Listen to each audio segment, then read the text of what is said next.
Hey, it's Monday FT. We're hustling. It's Braun, Kratz, and Pierzynski. We will all be together very soon for all-star coverage, draft coverage, the whole deal. We'll give you more info on that as we continue along this week. First off, I just wanted to shout out NASCAR and the Chicago street race. I watched that show live yesterday. It was gas. It was a crazy race, too. Michael McDowell making the appearance on FT among other guests. But, AJ, did you have a good time aside from the friendly precipitation that decided to visit? I had a great time. It was awesome. The whole race, the setup, where it was set up, the view we had. Shout out to Tyler for what he did for us. And then the setup we had there, that's the Barstool guys, obviously. White Sox Dave, he's a nut job. And then we got to Kip and Alana and I got to go up in their suite before the race and then when the race started. So we got to stay pretty dry. Mark sadly did not get invited, which was maybe not on purpose. And it was good. It was good. It was really fun. We had a great time. And thank you, Chicago. Thank you. Chicago Sports Commission. Thank you, NASCAR. And wow, what a time. And just one other drop, because it's cool to get the crossover athlete question and answer situation going, which I'm sure you liked too, Kratz, where we hear McDowell talking about how he loses weight during the race and how actually two quick things I want to shout out. One, race day prep, bless you. Race day prep is very different from game day prep for most other sports. They are media city, going on shows, like he said, shaking hands, kissing babies. So great job there. I'm all about that, giving access to fans and to people that can't watch that or can't be there that are watching across the world. And then also McDowell specifically, who's one of the top drivers in the world, was the White Sox car rep. So they sponsored a car and they were talking about the Sox and he was like, they're not that bad. They won a game the other day, right? It's the crossover. That was the crossover quote that I needed. I love the part he was talking about the heat and how he just flat out looked at AJ and Kip and he was like, you guys have no chance of doing what I do. And that's what I love about the upper echelon of all professional sports. And so for him to say, they won a game. They did win a game, and your car will most likely start today. So those are the two same small victories. Yes, exactly. He finished fifth, and he's a legend. He's already won a Daytona, the whole deal. All right, let's charge the damn mound and talk about our modern legends. All-star rosters have been set and revealed, and things will change, as in players who were snubbed will get added because there will be injuries. There will be pitchers that are not good to go based on their starting pitching schedule, the whole deal, okay? But for now, AJ, on first glance, would you like to point out some positives and some negatives from the list? I was happy like Jarren Duran made it. Some of the other guys made it. First-timers are always good to see. Listen, Francisco Lindor, everyone's talking about being snubbed. He'll get on because Mookie's injured, right? So he's already going to be on. Pete Alonso's on there for the home run derby. And by the way, people that the big snubs that people are talking about, Patrick Bailey. Okay, well, you got to look and say, all right, well, whose spot are they going to take? That's the thing to me. That's like, all right, well, Christian Walker, first base is tough. Now, maybe Freddie Freeman would be the one you'd replace, but some of these guys, you look at the snubs, Jack Flaherty's injured right now. Ronel Blanco, he's got a legitimate case, right? But man, I mean, who's if you're looking at the American League roster and you're like, oh, who got snubbed? Yeah, Rooker probably got snubbed, but whose spot's he going to take? That's where it gets tricky. Is like, whose spot do you give him? Because once Mason Miller made it for the A's, that was their spot. So now what? Whose spot on here do you take? There's nobody to take. That's where it gets tricky. David Fry. You could take David Fry's spot. David Fry's raking. I know. They're in first place. I'm just giving you the debate. Is that they're pretty close in offensive numbers. Rooker has played more. He's got way more homers, but in terms of rate stats, they're very neck and neck. And then here's a look at the NL roster as well. Okay, Kratz, what do you like or don't like? My AL snub, I think, is Kimbrel. My AL snub, his numbers. Homer. That I think he should be, yeah, hey, I get it. But I also think Kimbrel, his numbers are better than Holmes. Like, it's really not – it's not even that close. Holmes is having a good year, but not like what Kimbrel's having. And Kenley's not even quite having the year that Kimbrel's having. For the National League, This is an easy snub. I do not see why Luis Arise is on the team over Bryce Terang. Bryce Because the Terang's players numbers, voted him. besides his batting average, Bryce needs to do more politicking then, because he should be in there over Arise. It is night and day, down the line, all stats better. But the players Not batting average. That's it. I said besides batting average. But the That's players the joke. picked him, didn't he? The Yeah, players the picked players him. picked So Arise. the players, yeah. I mean, so this is why the All-Star game to me is kind of, I don't want to say it's a joke, but it's kind of like, because the way it's picked, like let the managers sit down. They have no power. I get it. But let the managers sit down and actually go through the team. The players, I mean, we've had this conversation. We had this conversation last year. The players don't pay attention enough to what's happening. They hear Luis Ariz got traded. The Padres are hot. Oh, well, Luis Ariz should be an all-star. He won 2 batting titles in a row. They don't actually dig into the numbers and look at everything. So that's why sometimes I feel like the way this is done is not the best way. They should give it back to the managers and let them choose their team the way they want to construct a team. Well, let me ask players, you two, would you care if you didn't have a vote? Because I full-fledged agree with AJ. These guys aren't keeping track of everybody at all times. You run into one player in one series and he hits 3 homers against you and you're like, oh, that dude's legit, right? I know they pay attention, but not all of them do. There's a lot of bias involved. You can't completely remove bias from any voting process, but I would think that the players have the heaviest bias based on matchups they have, people they like, dislike, etc. So is this a time where players should step aside and give this to someone else? Doesn't have to be the league, because I know there's always a contentious relationship, but is this a case where, you know, coaches or somebody else gets more involved? You know, there's arguments against fans too, where some fans were complaining that, you know, Orioles and Phillies fans showed up big or whatever, right? Especially the Orioles. They had finalists in almost every category, at least initially, although many of them didn't end up winning that final vote. But just curious how we can work on this if we do have snubs like Arise versus Terang. That's tough. I mean, how do you sell one player more than the other? Like, Luis Arise has done a lot of things in his career. Just this year, Bryce Terang is outplaying him by far.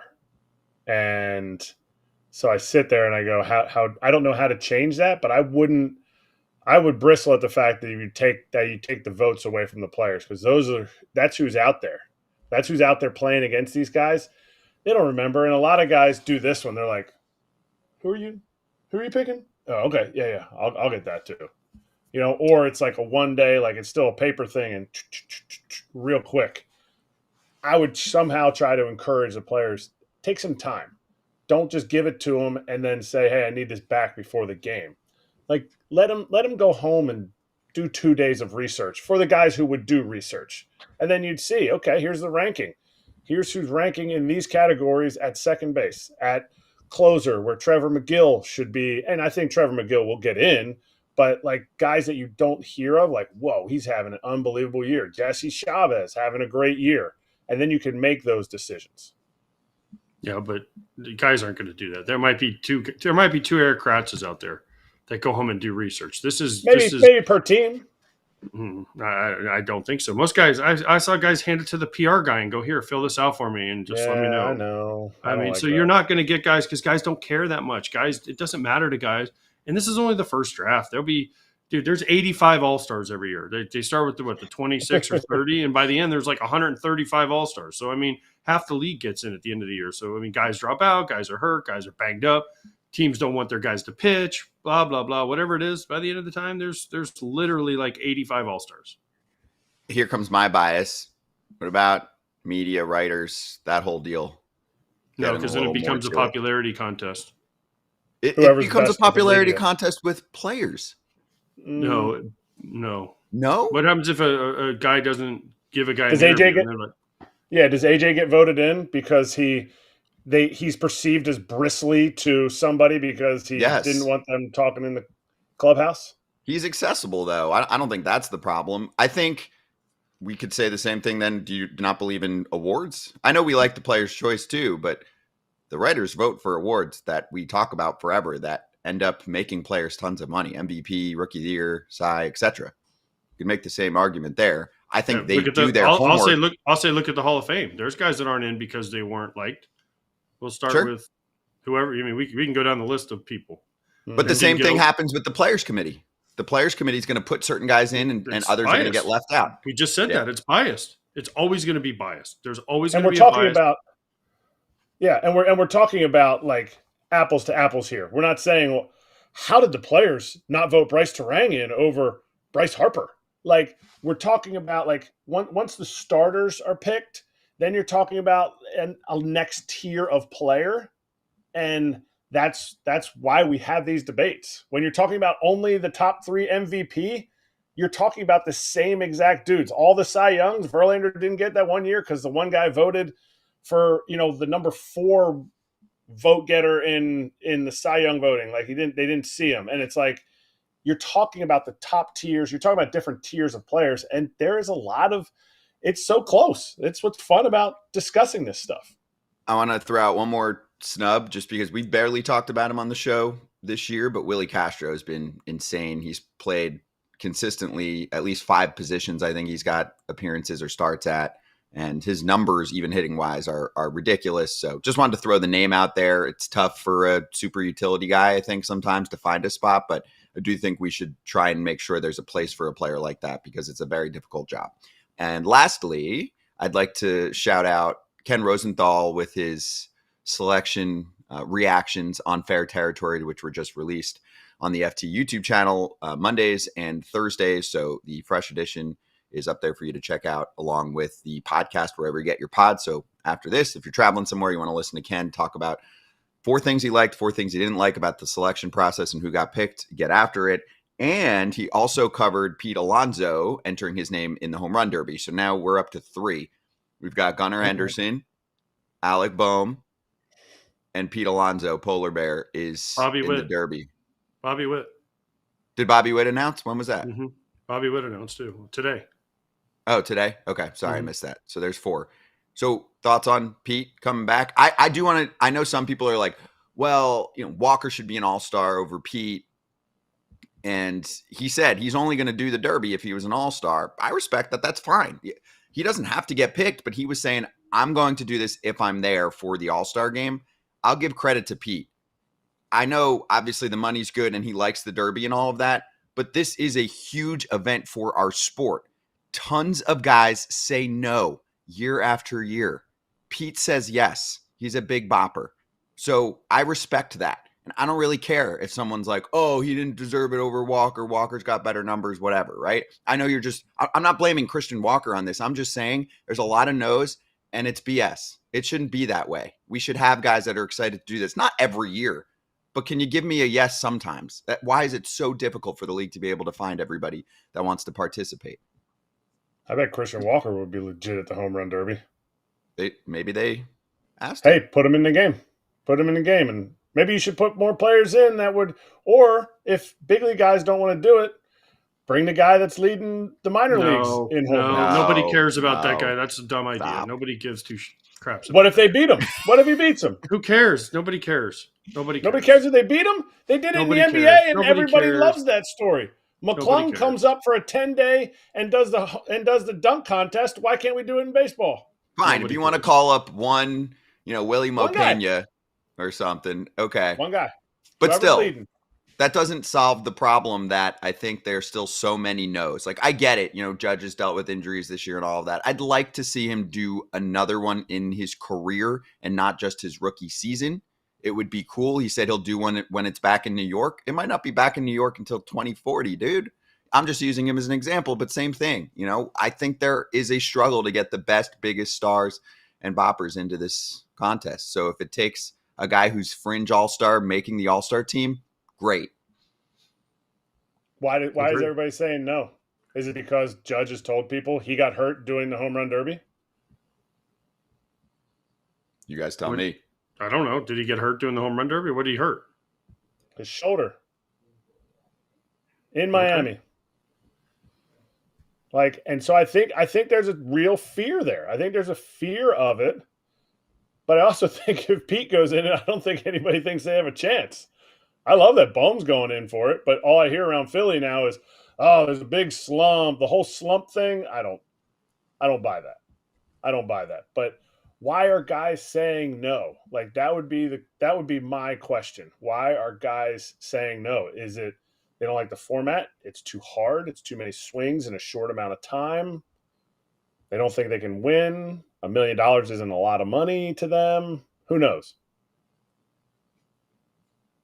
It's a great question. Well, for some guys, I get it. This is my point. Pete's a free agent coming up this year. If there was one year he was going to say no just because guys are kind of superstitious about it, this would have been the year, I think. And he's like, nah, I'm good. He does, and it's awesome. And I will say, yeah, if it's a year where he's got, below average numbers and he's been a mess, you can make a gripe. I don't think anyone's going to be like, wow, 243, 18 homers, 48 RBIs, 128 OPS plus. I cannot believe he made it. And I know Mets fans are also upset about Lindor. I get that. The problem also is there's 7 shortstops already in, and CJ Abrams is another one you can make a case Lindor should go over him, but they're pretty close, and the Nats didn't have a rep. So you start to get to that point where you're dealing with teams having representatives, which is a whole nother argument too that we can go over, but it is what it is. Lindor is having a great season. I actually think if you're one of the top few snubs, you end up getting so much attention for being a snub. We still point it out. I know years from now you're going to be like, oh, he was only a 4-time All-Star instead of an 8-time All-Star. But yeah, there is a chance that he still gets in there. All right. Any thoughts, questions, comments, concerns from the YouTube chat? We will address them later in the show about All-Star selections. Let us know a snub and why, and I'll go over those during Slap Hands. Kevin Pilllar has hit 10 years of service time. He's been a stud for the Angels, and he wants to call it quits after this season. We're going to ask him about it on FT. He's joining us soon.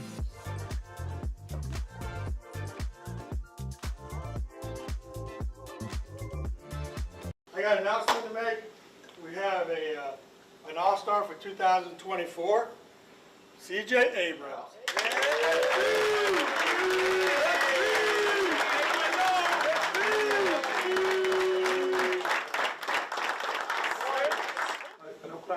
I love everybody in here. No, I'm grateful. I'm grateful for everybody in this room. Without y'all, I wouldn't be able to do it. So I'm ready to represent the best team in the world. Yeah. So thank you. Thank everybody.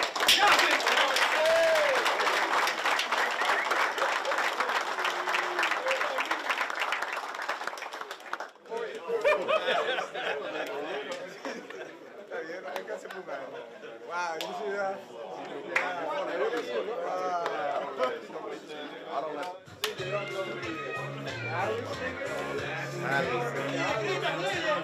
That's great.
FT is back. Oh, we got the kiddos too. Kevin Pilllar from the Angels joining us right now. And this is a big one. We're really excited about this conversation for the next 10 minutes or so. So, Kevin, great to have you on. But before you even say anything, I like player to player on a congratulations for something like this. So I'm going to step aside.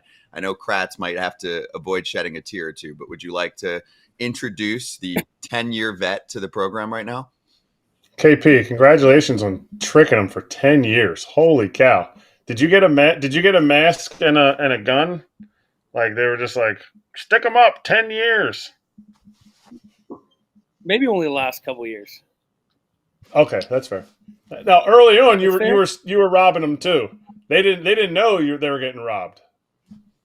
I felt maybe it was the other way around. Maybe I was getting robbed. I can bring up a couple names that I would agree with you. That got some contracts that should have been KP's contracts, but we won't do that here. We won't do that here. No. This is we're here to celebrate. I'm happy. This is a celebration. I'm thrilled. Yes. I'm proud of myself. I'm learning it's okay to say that. Yes. I'm proud. It's been quite a journey to reach that 10-year mark. Given the last probably 2.5 years of my career, there's definitely times where I felt like it wasn't going to happen. I always knew I could still play, but it takes two to tango in this sport. And opportunities were not, always knocking at my door, but to kind of, persevere and grind. I had an injury, was able to come back, had to go back to AAA, 2 years ago and kind of reprove myself. To get released this year and then find a new home. It's been a crazy journey, but they can't take it away from me now. I got 10 years, and I'm super proud of it. Yeah, so at 62, you're going to start, or maybe even earlier than that, you'll start collecting that check, and you'll be like, tricked them the whole way. But what about it is making you say, you know what, this is it? What about all those things? Is it the injury? Is it how your body feels? Is it the drama you had to go through to be out there, or was it who was peeking onto the screen when we first came on here? Yeah, I mean, I would say, come here real quick. I would say 90% of it is this. I want to pursue. I want to be there for them. I want to be in their life every day, and I know I said what I said. And I know it's come out that it said that it's likely to retire. I kind of stand by that stance. I would never, rule out continuing to play, but I just knew going into this season there was things statistically that I wanted to accomplish. Obviously, the 10 years being a big part of that. I just wanted to go in and enjoy this year. You never really know what's going to happen in this game. Early on in my career, it was easy to when you're under contract with a team, through arbitration, you're going to the same spring training place, you're on the team, you get to free agency. And those off seasons become long and they become strenuous on your relationship with your wife and your kids. And the off seasons become a little bit more difficult. And now having a 6 and 4-year-old, it's a little bit more difficult to go into the off season, wait last minute, sign with a team, and expect them to uproot their lives. They've been really supportive of my baseball career and kind of following me around through this crazy journey I've been on. I would never fully rule it out to continue to play. I'm having a pretty good year this year, and I feel like I can continue to play, at a decently high level. But I just really want to enjoy it. I had a lot of teammates that maybe played a little bit too long, and they faded, and I think people forgot how good of baseball players they were. Part of me thinks it would be cool to leave people maybe thinking I could still play or wanting more, as opposed to, being released and maybe kicked out of this game. So it'll be a tough decision to make at the end of the year. I'm just going to really enjoy playing this year, having my kids at age where, they're excited to go to the baseball field and watch me play. Does she want you to be home? Or is she like, well, now it's my turn to, yeah. It's weird. If they were here right now, they just went back inside. If you asked them like, hey, do you want dad to continue to play? You want me to play next year? They say, yeah. But when I leave every day for the field, I have to trick them. I have to leave like a half hour earlier because, they glue me to the floor they glue me to the wall. They don't let me leave. It's like the worst thing ever that I'm just going to the game. But if you ask them long term, hey, do you want dad to play next year? They're like, absolutely. So I still don't think they really know what they want. But I mean, you know how it is. I mean, I'm sure AJ could, attest to it too. I just got done with, a very standard 6-day road trip. But towards the end of it, you're like, man, that's a long time. I haven't seen my wife and my kids. The 6 days start to feel like a month, where, early in your career, those 6 days, you're probably, really looking forward to getting on that 6-day road trip and, being able to sleep in and, not have anyone tell you what to do for 6 days. But I'm at that point where those 6 days kind of feel long. Yeah. Kevin. Go ahead. No, go ahead, Scott. You have? Oh, yeah. Yeah, go for it. Sorry. I didn't know who's that. No, Kevin, congratulations on 10 years. And then, listen, yeah, for me, I just knew, right? Like, I mean, I've played till I was 40. I was very fortunate. But I just knew, right? My kids were older. My kids were, I think, 12 and 11 when I stopped playing, or around there, 11 and 10 and something like that. So they got, I was fortunate enough where they got to watch me play. They knew what I got to do. And then I hit 40, I was 39 going on 40. And I was like, man, I just don't want to do what you said. And it wasn't playing that was the hard part. It was the prep to play. It was the leaving. And it was like, oh man, I just don't want to do this anymore. And as much as you say, hey, it's up to them. Ultimately, I'll say this. It is up to you, because, your player, your family and, your wife and kids have been through it enough now. They understand. But, if you want to play again, play. But at the end of the year, sit down with them, have a conversation with them and see what happens. But like, listen, when I got to my point, I knew it was done. And I was like, all right, I had a good run. You got 10 years, made a bunch of money. Dude, enjoy it. Like, if you want to be done, good for you. Like, adios. Yeah, I mean, it's definitely not an easy decision. I mean, just like, you understand, Kratz, you understand. There's days at the park that, man, I really, really enjoy this. Sometimes it comes with some individual success. Sometimes it comes from collective success. And then there's some days you're just like, man, it's a little harder to get up for this game. The body hurts a little bit more. It takes a little bit more to get ready to play. You might go through a stretch in the season where, you're not feeling real good at the plate. You're getting your butt kicked, every night, and you go back to empty hotel room and you're like, what am I doing this for? But, I throughout it all, I still kind of enjoy the whole process of, showing up to the field, preparing, helping these guys learn what it means to prepare for a Major League Baseball game, how to ride the emotional roller coaster of your season individually, collectively as a team. But yeah, it's not an easy decision. It's just, I just knew going into this year, knowing it was year 10, I just really wanted to enjoy it, whether that meant I was going to continue to play or it would be the last year. I'm not trying to look beyond, today's game and what it's going to take for me to prepare for that, and try to help these guys, find the best versions of themselves every day.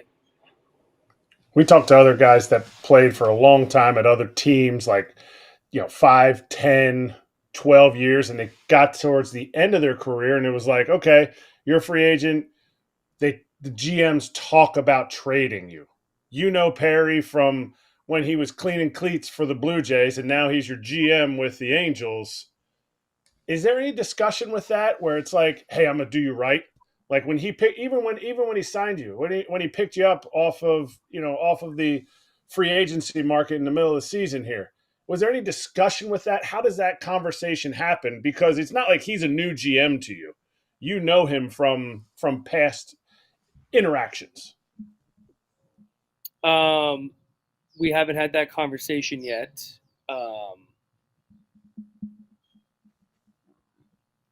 Did I lose you? Can you hear me? I can hear you. Yep, we're good. Oh, yeah. We haven't had that conversation. I imagine at some point, maybe after the All-Star break, which is, a week from now, I will just kind of be upfront with him and ask him kind of what his thoughts and plans are, and just kind of get an idea of, what he's thinking.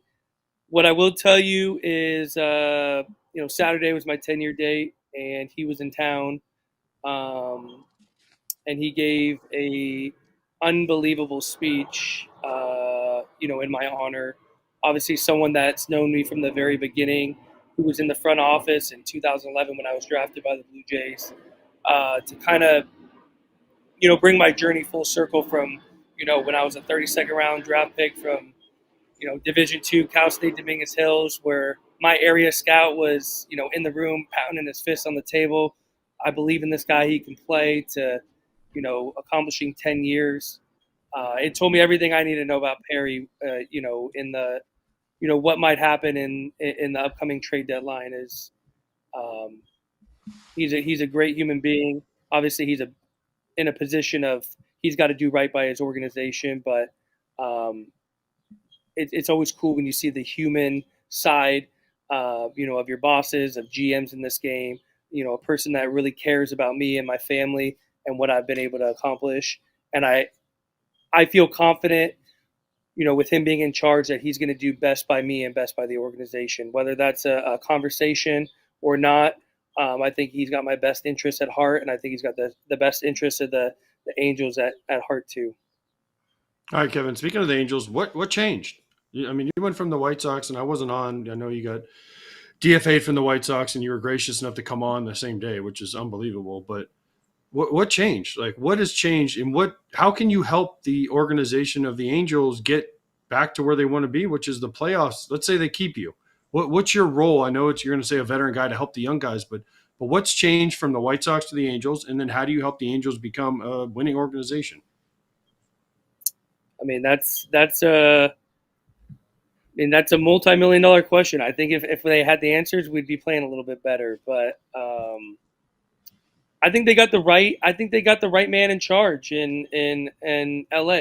Wash is, been a winner most of his career. He's obviously coming from a very successful winning year after year after year with the Atlanta Braves. And there was no secret. He got a lot of credit for the success that the Atlanta Braves had. He was, not only the infield coach, the third base coach, but, he was the heartbeat of that organization for, many years. He brought a lot of wisdom to the game. He brought a lot of confidence to a lot of players. And he's an unbelievable teacher of the game. He is the right man at the right time for this organization with the amount of young guys they have here, the young talent they have here. Obviously, our goal every day is to go out and try to win games, but he is not losing sight of the short-term goals of teaching these guys how to win and teaching these guys how to do things the right way on the field, how to prepare the right way. I think we've seen the good and the bad and the ugly and in between just over the last 2 weeks. We went in and we're able to win 6 straight games, and you could kind of feel me. I could kind of feel being around. It took an emotional toll on a lot of the guys in that clubhouse to win 6 straight games. It's not easy to win a Major League Baseball game. I always tell people it's probably the hardest thing to do in sports is to win a Major League Baseball game. You look at pitching matchups, and a lot of times you're like, okay, if I was a betting man, I could see, wow, one team's got their ace going and one team's got their, fifth starter going, or a guy that's being called up. The crazy thing in baseball is anything can happen on any day. So winning a Major League Baseball game is so difficult. You look at records, the best teams in baseball, sometimes lose to the teams with the worst record in baseball because it's very difficult to win Major League Baseball games. And I think we were able to win 6 straight, feeling real confident. I think we lost the last game at home, but we were able to come back from 5 runs to get the tying run up in the 9th inning. And you just felt like we had a lot of this momentum going into an off day, going to Oakland. And then we, lose 5 out of 6, get shut out in 3 straight games. So guys are just learning how to win and learning how to compete. And when things aren't going, perfectly, have to figure out ways to grind and contribute and, do whatever it takes to win a game that day. Do you think some of those young guys need to be in the big leagues in the sense of like they're learning things in the big leagues that they should have learned in the minor leagues? Because the Angels have called, you can go around the infield and you're like, golly, I have more minor league at bats than all of you guys combined in the minor leagues. Are they missing Yeah, I mean, out on something in that, or is it better to learn that stuff in the big leagues? I would say obviously, for some people, it's probably better to learn in the minor leagues. And I think for a lot of us, we were, fortunate enough to, play a lot of minor league games and learn a lot of things in the minor league, and where things aren't, as magnified, and you can kind of, I feel like it's a little easier to take the advice of, a hitting coach and be like, hey, this is a little off, and I think this is what's going to make you a little bit better player, and not have to do it with the third deck and under the bright lights, where those stats are a matter of dollar and cents. So I think it's cool that some organizations are giving these guys the opportunity to learn at the big leagues, because there's nothing like it. There's no competition comparable to what you're going to face every single day in the big leagues. The guys that are able to do it, like some of the young guys that we have, I compliment them, on being able to do that at the big leagues. I think about where, my journey started and where I was at, and how quickly I got to the big leagues, which was less than 2 full years, and I got there, and luckily I only got about 100 at bats before the season ended, because there was no way that I was able to comprehend the adjustments that I needed to make. And, as much as I wanted to be in the big leagues the following year, I knew that I needed to make some changes in the off season. I needed to go into spring training and prove that I made those changes. And, more importantly, I got some reps in AAA the following year, going up and down between the big leagues and AAA, in order to be confident in those adjustments that I made, and take those at-bats that are a little less meaningful in AAA. Obviously still important in order of, trying to get yourself back to the big leagues, but a little less stressful environment to feel confident in the adjustments that you do make. Oh, Kevin, I'll finish the way we started. Congratulations again. What an accomplishment for 10 years, and to be doing it flying high right now in your career at a personal level, especially at the plate. So we'll keep track of everything, and hopefully grab you again sometime after the All-Star break, but keep doing your thing, man. I appreciate you guys. Sorry for the bad connection. No, you're good. You're good. Golden now. Looks great. Thank you, Kev. Appreciate you guys having me on anytime. Love talking to you guys. Thank you. Same here. Same here. We'll be right back.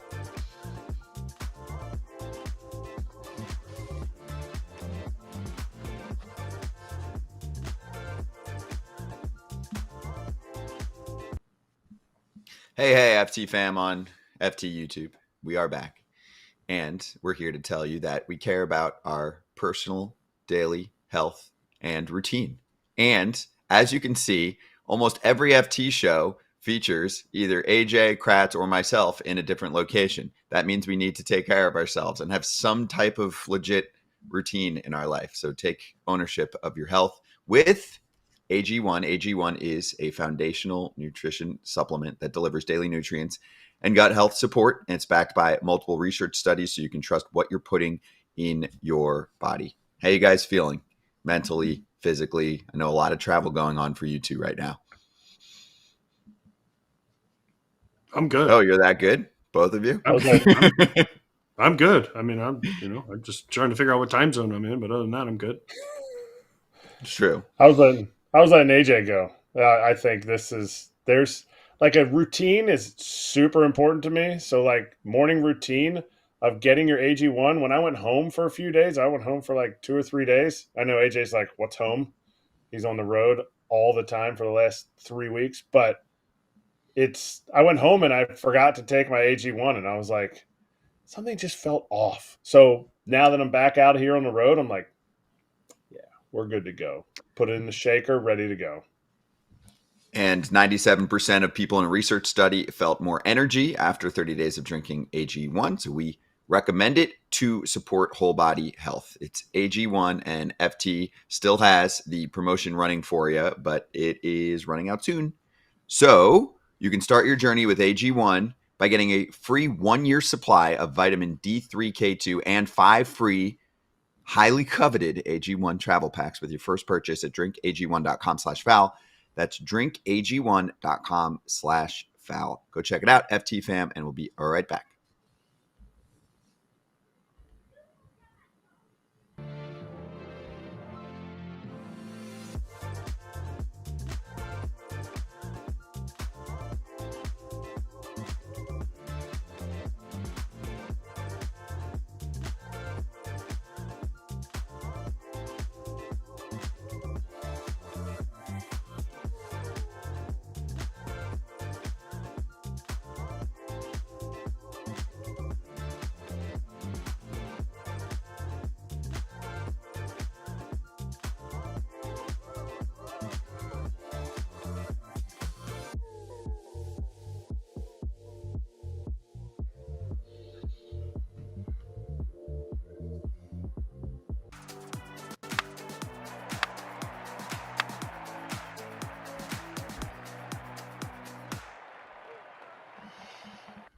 So here's the deal. We actually spoke a lot about the Friday, Saturday action on the special FT Sunday edition from Chicago with Pierzynski, Kipnis, and Alana Rizzo did an awesome job hosting out there. So if you want some Ben Rice talk, we're also going to chat with him in a little bit, but they went over the 3 homers. They went over the little Judge personal hitting coach controversy. Let's get to the Yankees and Red Sox series and Sunday night's affair, a 3-0 win for Boston, really exemplifying how much they've kind of evolved as an organization very quickly under Craig Breslow's watch. They're 14-1 on Sundays. They blank the Yankees. And I know the Yankees are definitely short right now offensively and very top heavy, but a 3-0 win on Sunday Night Baseball with Cutter Crawford super efficiently getting through this lineup was very impressive for Boston. And AJ, lastly, before I kick it to you, I also want to shout out the man who selected many of these players because they didn't make many changes in the offseason. That's why they were criticized. And I know part of it is an organizational development plan with pitching, but also most of these players were picked up by Chaim Bloom. So the Red Sox are on a heater and the Yankees are terrible right now for the last almost month. You take away the 14-4 game that I did on Saturday, and it was ugly for the Yankees this weekend. Rafael Devers, owned them, whatever you want to call it, crushed them, slayed them, whatever you want to say. Why were we pitching to him? That's what I kept asking on Saturday. I know they had Garrett Cole, and he hit a 98-mile-an-hour fastball for a single that I believe tied the game, and then he hit a home run his next at bat on another fastball for a home run to give him the lead, and then the Yankees obviously came back and scored a bunch of runs. And then last night you saw it again. He hit 2 more homers. Why are we pitching to him? You got to make the guys behind him beat him. I just don't understand why. Yes, I know pitchers make mistakes, but just throw 4 breaking balls where you can't reach them. Like that pitch right there, 93 off the plate away. He hits it into the bullpen. Like that's not human. That's insanely good. He sees the ball great at Yankee Stadium. Just put him on. Just put him on. If you just want to throw 4 pitches in the dirt, fine. So it doesn't look like you're not pitching to him, but just don't pitch to the guy because right now he owns the Yankees and he is just doing damage after damage in every situation.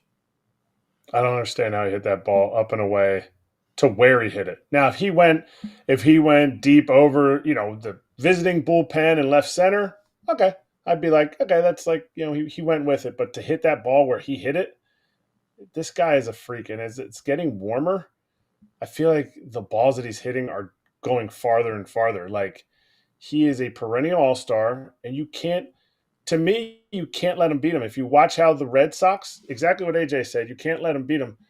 Watch how Juan Soto hit that double, 3-0 pitch in a 1-0 game, I think the 7th inning. Soto hits the double, and they're throwing to Judge. How many strikes did they throw to Judge in that at-bat? Struck him out on a ball that wasn't even close. Judge is your Rafi Devers. So to me, you have to be making pitches in a 1-run, no-run game before Devers hit the first homer, like you're sitting there going, he can't beat us. This isn't playoffs. I get that. But that's how you have to look at a lineup. You have to say somebody else has to beat us. As hard as he hits the ball, I completely agree with what AJ said in the sense that he must be seeing the ball really well at Yankee Stadium. Yeah, you're right. There's a guy on, biggest moment of the game for the Yankees offense. They're not giving him much. Fast forward, Judge was the last out in the game. Nobody's on. You have a 3-run cushion. Kenley's challenging him. That's the time. Yep. Before we move on, Booney said he's not going to walk a dude to start an inning. Do you disagree? Okay.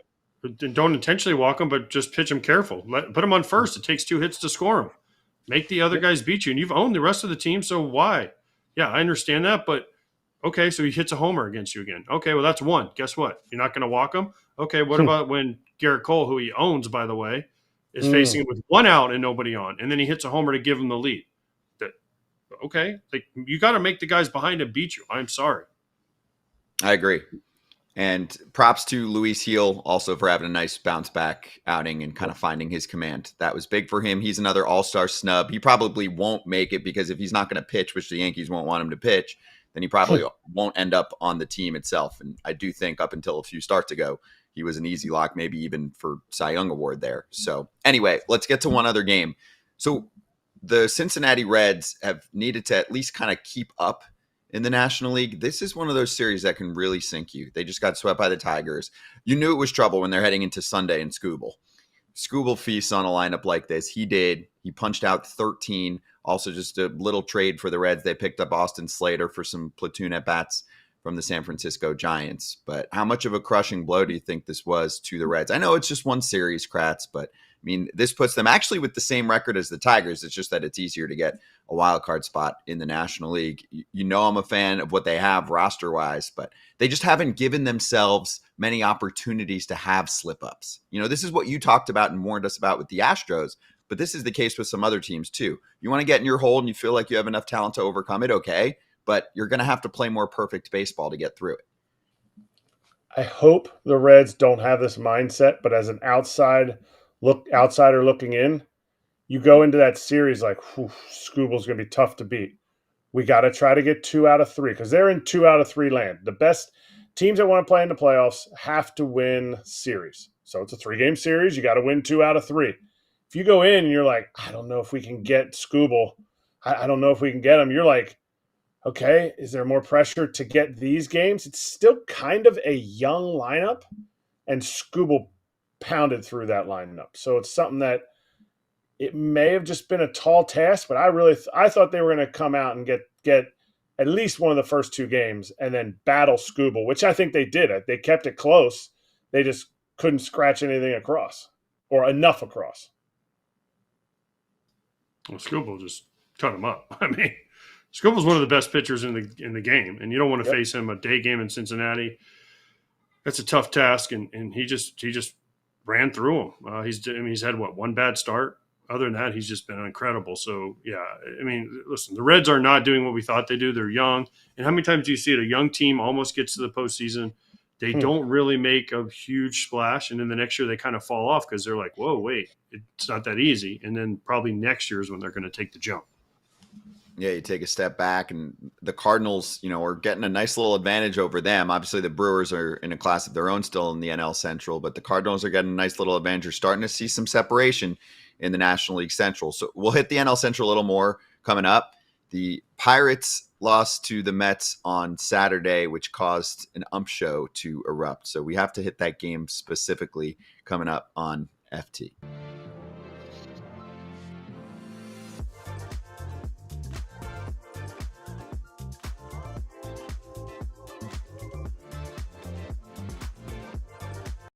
Couple guys are not going to have the All-Star break off. Okay, I don't want to go through them right now. Erik Skubal.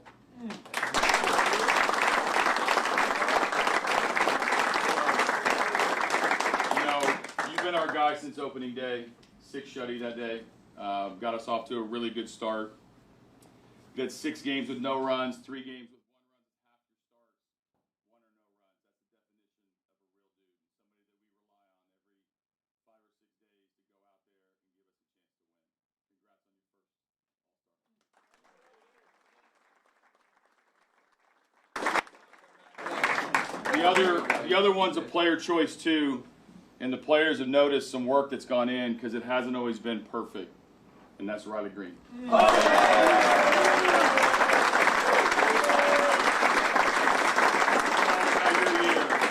like 17 homers, you like 39 extra base hits. You've played in all but 1 game. That's probably on me. 911 OPS in April, 912 in June, 1371 in July. Everyone's noticed it. Players voted you in. That's a big deal. Congratulations, first All-Star. I hope we have more. There's other guys that have done really well in here, but you two, as All-Stars today, super proud of you. Okay? Love you guys.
That is how it sounded in Pittsburgh. A really tough loss for the Pirates on Saturday. Now, we don't know what would have happened, but we did know it was a 5-2 game. Pressure was being put on by Pittsburgh.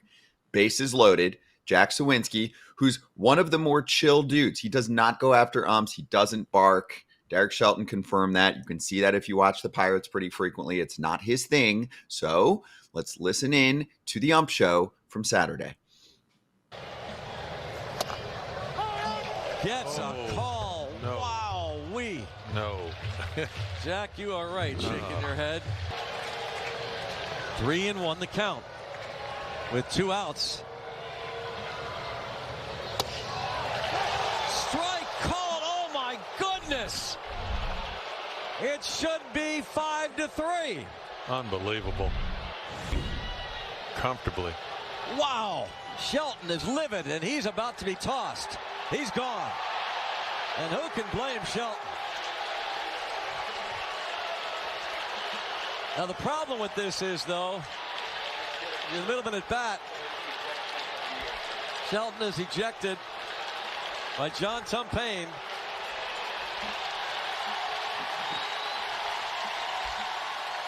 So he makes quick work of it and lets Jack Sawinski get back into the box.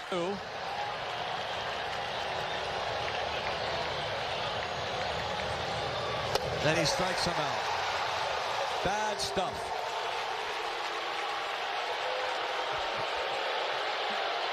I mean, clearly at that point you got to swing because it was a 6-0 count.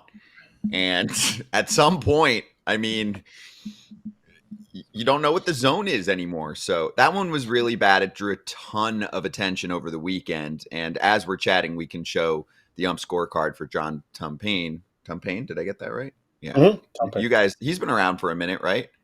Mm-hmm. Yeah, came up through minor leagues. Did you ever play in front of him, AJ? Mm-hmm. Okay, because I know he was kind of up and down towards, the middle of my career, like maybe like 2012 to 15 in there was his first time going up. So does he think the dirt is the strike zone, or is he really badly fooled by framing, or what's the deal here? How does that happen on those two pitches? In that moment when it would have walked in a run and then Rowdy's coming up who's hot as a pistol. He clearly couldn't. I mean, he clearly didn't miss that many at the bottom of the zone. Like it's not an awful day, but those two, that's crazy. That makes it worse, AJ, because he wasn't consistent. Yeah, that's why I think they're mad. I mean, listen, this isn't a terrible scorecard. If you look at it, I mean, this is not like the worst scorecard you're ever going to see by an umpire. It's just the misses that are so egregious. And the reason that you also see it is because of social media and because the umpires are like, oh, no, because people have become so aware of it and every pitch now is put out to the world. Back in the day, there might be like, on Baseball Tonight, there might be, oh, this guy missed this pitch or whatever, and that's it. But then now with social media, it's everywhere. Look at this guy; he doesn't know what he's doing. I mean, Angel Hernandez retired because of it. So I think social media has changed it, and umpire scorecards have changed it because before nobody had any idea how many pitches they missed versus how many pitches they got right. So it's just a changing in the way we watch baseball and consume baseball. And is it good or bad? I don't know, but it gets people talking. It does. It's a segment for us just about every week, but it was a really big moment in the game. Who knows what would have happened, like I said, but you don't know at that point. I mean, I'm sure you guys have both been there plenty of times. When you get two calls that are so bad and so egregious, you knew it wasn't going to end well, after that, right? I mean, at that point, he's like, I have to swing. This guy, I mean, I'd be feeling like this guy's got something on me because he's not calling this. Now he all of a sudden is calling pitches in the dirt for a strike against me. You can't, and to ratchet it up even more, not even talking about the fact that it's bases loaded, it's ball 4, ball 5, and then you're sitting there like, oh my gosh, you're facing Reed Garrett, who is predominant pitch is a splitter. So anything that even starts above your knees, you're not swinging at. So he had two just dominant takes right there that if they were fastballs at the bottom of the zone, you take them. They're below, and he took them, and then he gets the splitter that he was not trying to swing at, whether you can recognize it or not on the other pitches, and so it's triple frustrating. Well, we will also point out the superstars. So we've got a good one from the other day. Adam Beck, wherever you are, take a bow. You're a legend, and if they made more like you, we wouldn't be talking about robo-umps. Look at that beautiful scorecard. Overall accuracy, 98%, 96% consistency. He was calling Saturday's Tigers-Reds game, and there were 3 misses the entire day, right? So he called all strikes, or all balls were balls, right? And there were 3 pitches that he missed towards the bottom of the zone that were, 2 of them were literally on the edge of the box, right? That I think everybody for the most part could live with. Those are borderline. Agree. Borderline. Good job. Great job. Great job. Great job. We should talk about it. Give him a bone. Give him something extra. Not an extra because that's what he's supposed to do. But and Tom Payne's day wasn't awful. Just those pitches in that moment were, and I'm not talking about no cap. They were just hey, just go to the replay, check it, fix it. Right. That would have been that situation. And when you have replay, hopefully next year, or challenging pitches, he'd be wrong. You wouldn't lose your challenge. He could do it again, but he'll lose again. He'll have to correct himself. Because if he's looking and for some reason he really actually thinks he's right at that moment, and then the same pitch comes through, or a very similar pitch, a little bit worse, a little bit lower, a few pitches later in the at-bat, probably going to make the right call. It might actually help him improve at his job and be more like Adam Beck. All right, so we're waiting for Ben Rice from the New York Yankees to join us, the rookie leadoff hitter who has been shining so far at first base for the Bronx Bombers. We'll get ready to talk to him, so we'll take a quick break on Bally Sports TV, the app, Marquee, the whole deal. We'll stay here on YouTube.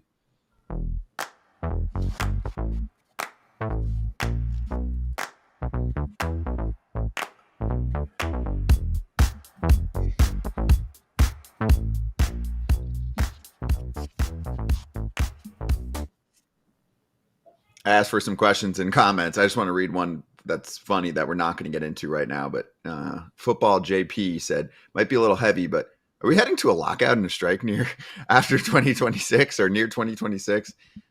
We could talk about that at some point. For a 3-minute quick hitter Q&A, I think I'll shelve that one. But I do have a good one for you guys. I think it would be cool to have former MLB sluggers participate in the home run derby. Imagine Griffey, Tony Ortiz, Ryan Howard, etc. This from Daniel. AJ, didn't we talk about this last year and how it was going to maybe happen? And I haven't heard a peep about it. We did mention something about this. I don't remember exactly what we said, but I thought there was a rumor of that, but it never obviously came to fruition. But the problem you worry about is somebody getting hurt, right? I mean, no offense to Tommy, Griffey, Brian Howard, they're not exactly, in playing shape. So it'd be good, but maybe move the fences in and do a softball home run derby for some of those guys. Yeah, but I wouldn't do the speed pitch. Like those are the guys where you actually would do, you get X amount of pitches or X amount of outs. It could just be a little thing, maybe, in between the regular derby or right before, right after, just be part of the show, right? I feel like that's the move. No, I agree. I'd love to see it. I'd love to see those guys do it, but how much are you going to pay them? Because a lot of those guys are going to be like, I want a lot of money to do this. I saw. Yeah. I went to an actual scheduled doubleheader at Veterans Stadium, and Dick Allen and Bull, Greg Luzinski, had a home run derby against each other. And I asked Bull about it when I was hanging out with him one time. He's like, oh, yeah, they'd bring us back to do that kind of stuff all the time. He's like, we should do that. And it's a good question. How much do they pay him? I mean, those guys were kind of like always around the Phillies organization. Bull's still always around the Phillies organization. He's got a restaurant in the stadium. But that was something as a kid that was so cool for me because it was sitting next to my dad at the game, watching it in between double headers. And he's like, oh, I remember when he used to hit, at this stadium and he had stupid power. And this guy, he would come. So it was like a connection from my dad's era to me watching my favorite Phillies on the field. So I think it would be awesome. I like it. I hope it happens at some point. I guess not this year. Maybe they surprise us, which would be cool. All right, FT fam. Ben Rice coming soon on FT. No surprises. Breaking news. They don't do that. MLB AJ doesn't do some. MLB, when's the last time they did a surprise? Like, let's be serious. They announce everything. It's reactive. Yeah, they're not proactive. They're never going to do anything out forward thinking. Like, let's think ahead. Yep.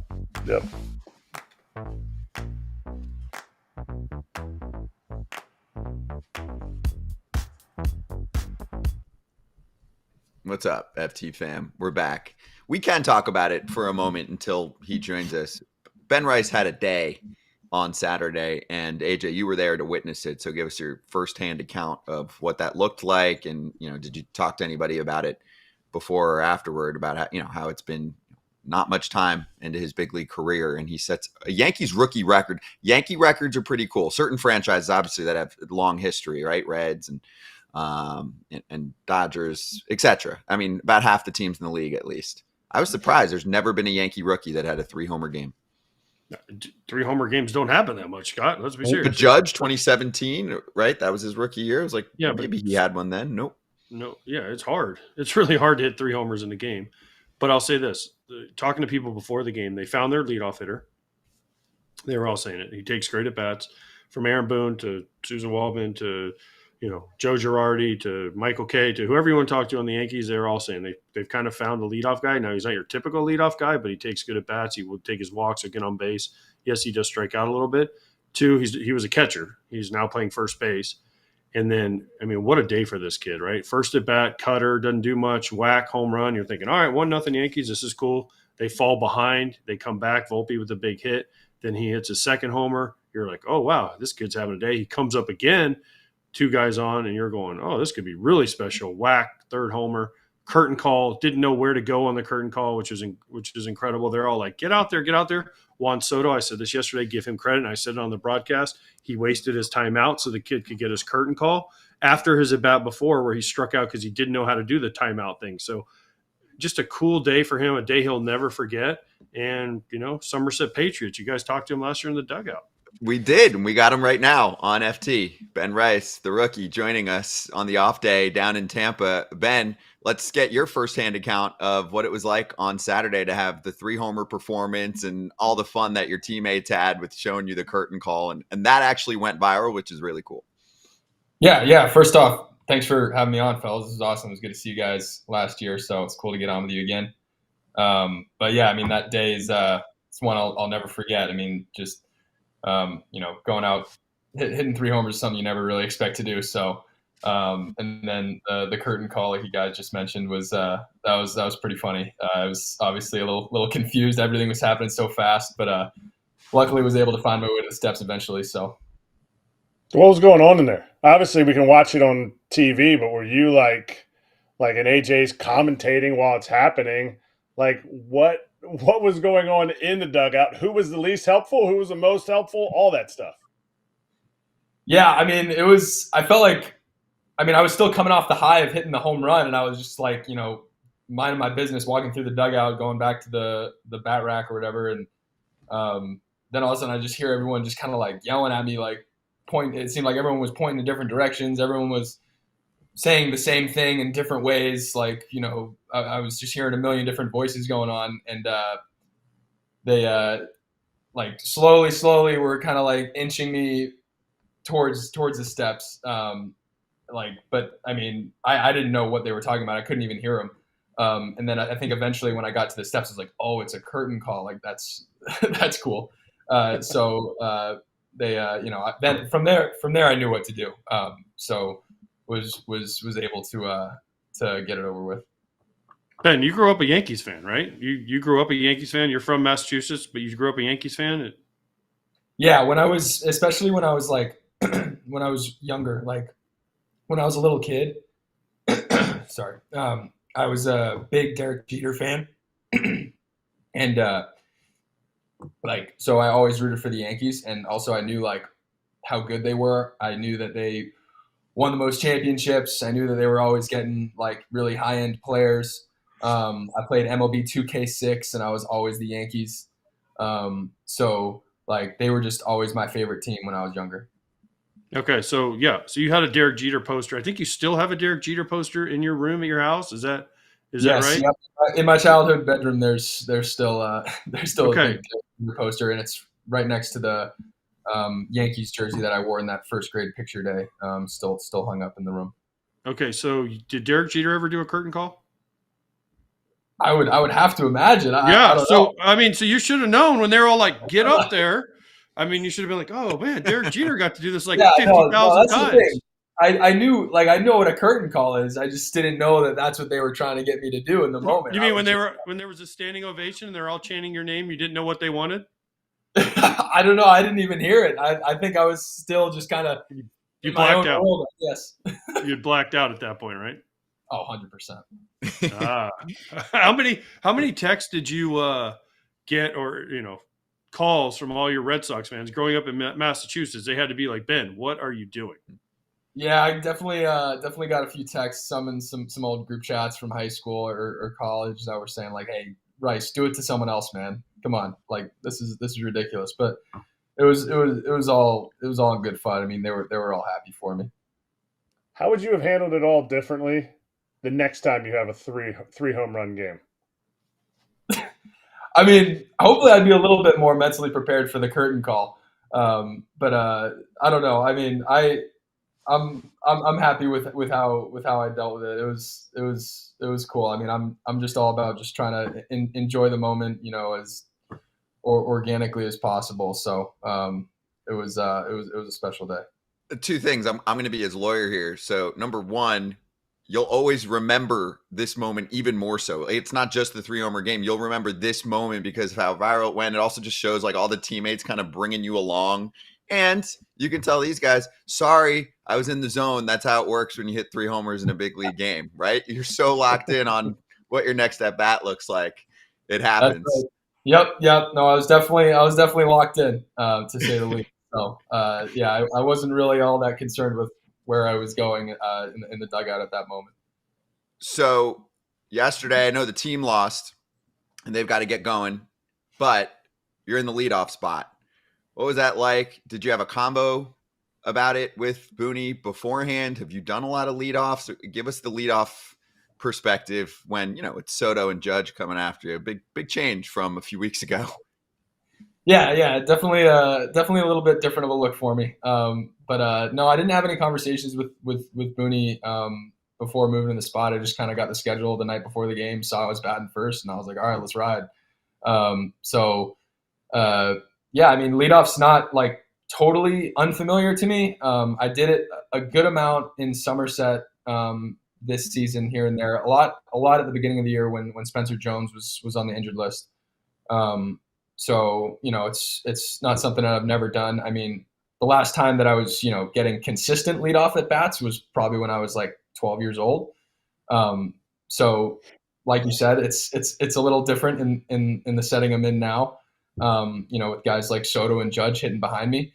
But I mean, I love it. I really like leading off. Okay, so 3 homers, 7 RBIs. You're hitting leadoff for the New York Yankees. When do we get off the defensive line with number 93? When can we get like a number? I know Judgy has 99, and that's kind of cool. All the kids wear 99, but when do we get like a normal number, like a 39 maybe, something like that? I know you can't go 1 through 10. I know. That's a good point. I've been getting my fair share of crap for that number, honestly, from my friends. I mean, obviously it was out of my control. That was just what they gave me in spring training, and so it was what I was going to have when I got called up. But I don't know. I mean, we'll stick with 93 for now, though. I like it. Wait. Is it the number that hit the 3 home runs? Because I'm pretty sure you're going to break the bat at some point that you hit the 3 home runs with, unless they put it in the Hall of Fame. Then, so it's not, it's not the arrow. So I am willing. You can go ask Kukuz if you want, but I'm willing to give you 36 or 38, the 2 numbers that I wore when I was a Yankee. You're probably never going to reach my batting average, but you've already surpassed me in home runs as a Yankee. So there's that. So you can have those numbers if you want them. Okay, that's good to know. No, I'd be honored. That'd be unreal. Okay, good. So now as a catcher, are you going to say, hey, look, Austin, Hosey, I know I haven't caught for a while, but I'm going to start catching bullpens. Is there ever any kind of discussion, or just because you've gotten hot since they moved you to first and I remember talking to you last year in Somerset, you guys had like 4 catchers in the lineup at one time, and it was like kind of out of necessity that you had to start playing. Is there any future in catching still? Yeah, I mean, I try to, when I can, to get some catching reps in while I've been up here.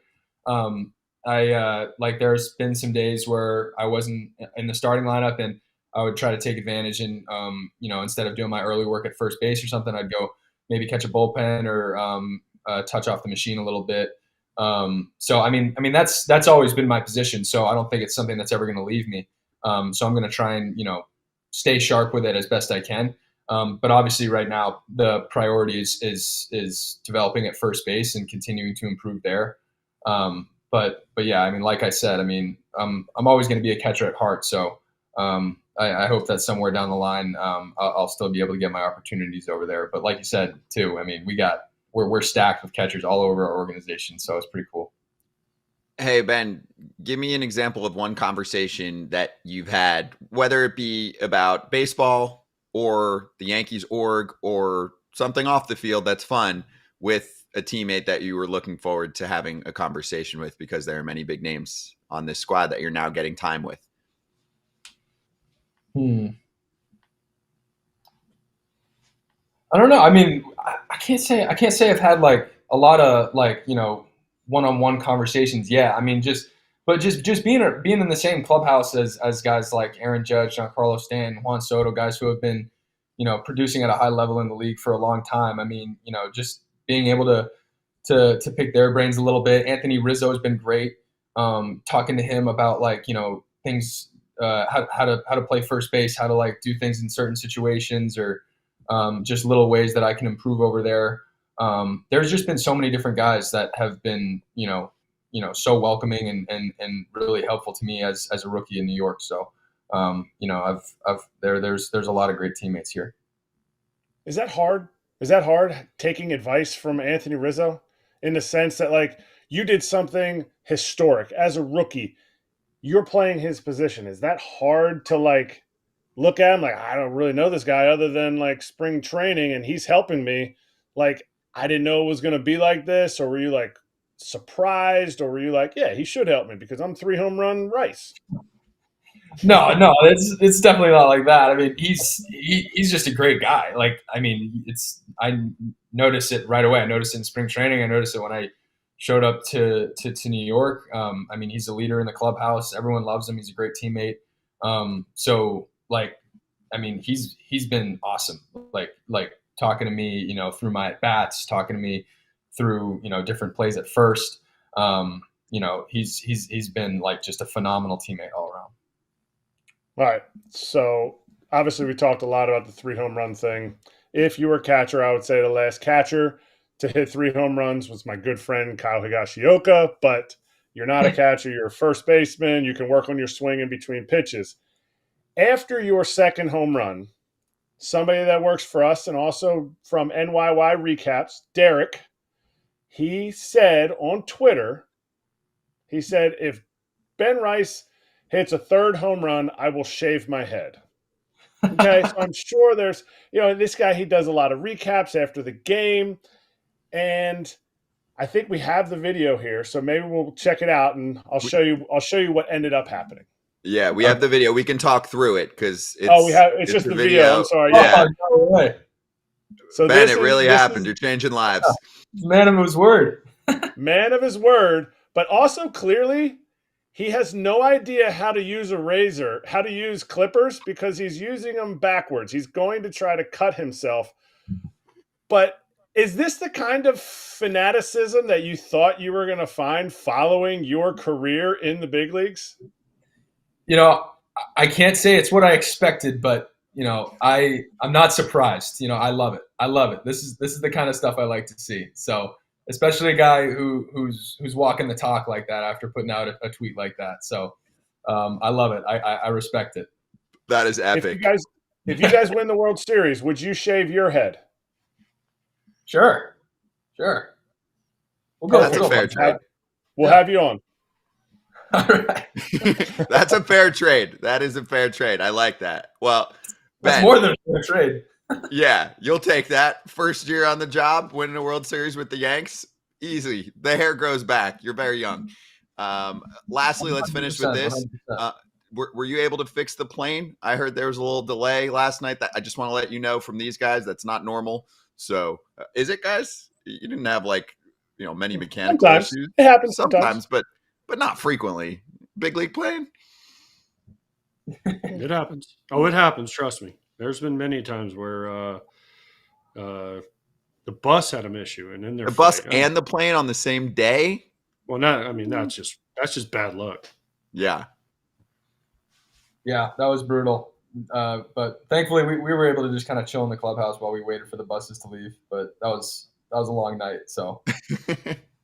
Well, you look refreshed, dude. Long night in the big leagues. Long night in the big leagues, because I know you guys take some bus trips from Somerset to Portland. That's a long night. Yeah, it's definitely a little different. Yeah, and you don't have a roommate either. You got the big league. You got your big league room right there. So you sleep a lot better, even though you had to wake up early for this off day video. Yeah, that's for sure. Well, Kratz, it's two. We have him on at 2:05. I mean, I got in at 4 a.m. I know. We gave him enough rest. Ben, this was awesome, dude. Thank you for the time. Great to have you on. Great to see you almost exactly a year later from Somerset doing this. So keep doing your thing. We'll be watching, all right? All right, yeah. Appreciate it, fellas. This is fun.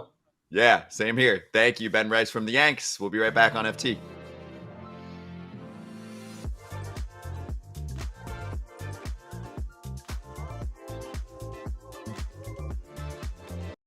We are in the position we're in because our pitching staff has been awesome. You guys have been incredible. Okay, and recognize that. We all recognize it. Okay, so all-star selections, we do only have one all-star this year in the group. Okay, Logan, you've had an unbelievable first half. Congratulations.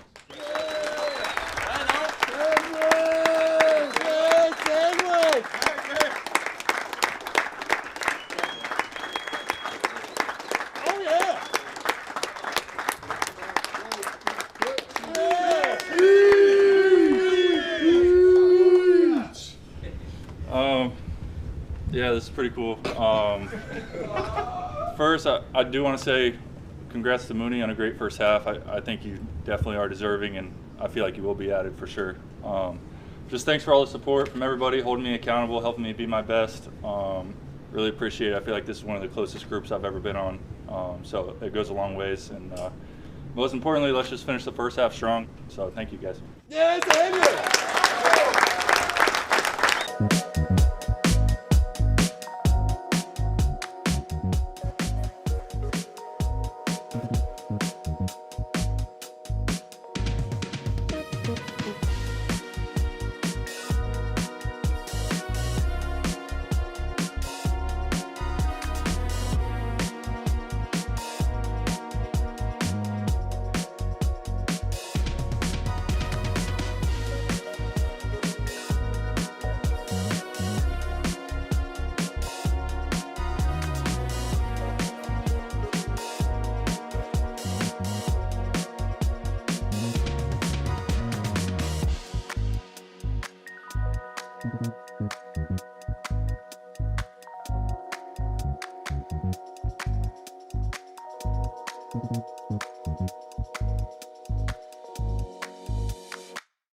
Hey, we're back, and we're about to talk Guardians with Mandy Bell, who covers this team on a daily basis. Excited to have her back on FT. We'll start with some all-star happiness, and if she has any snubs for us as well.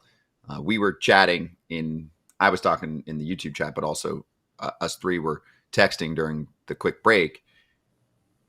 Andres Munoz, pretty good name.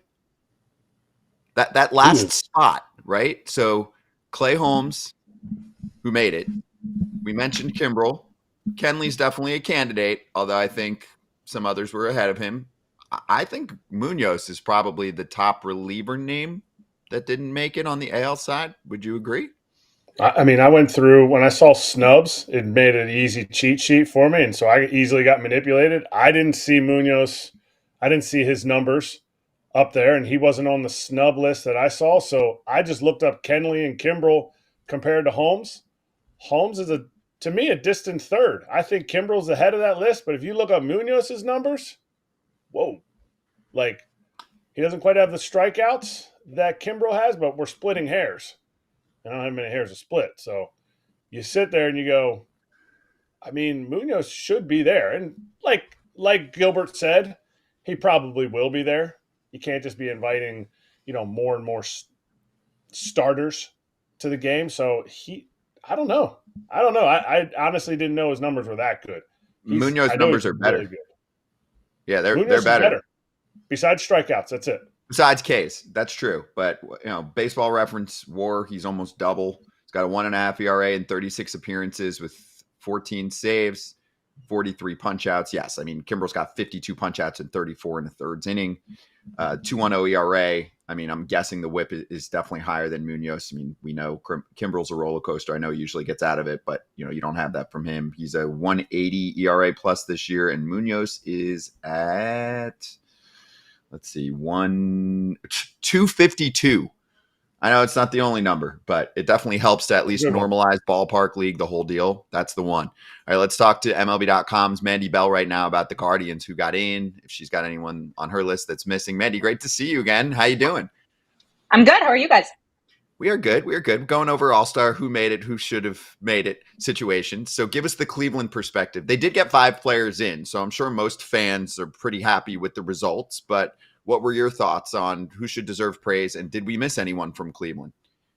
I mean, overall, I think that it got everybody they could have asked for, just because David Fry would have been the one that I think would have been on the bubble where, I mean, this is a utility guy. It's not like he's truly an everyday guy, but he's become an everyday guy just at a different position every single day because of his bat. And he's forced his way into this lineup, and he's had a red hot start to the first half there.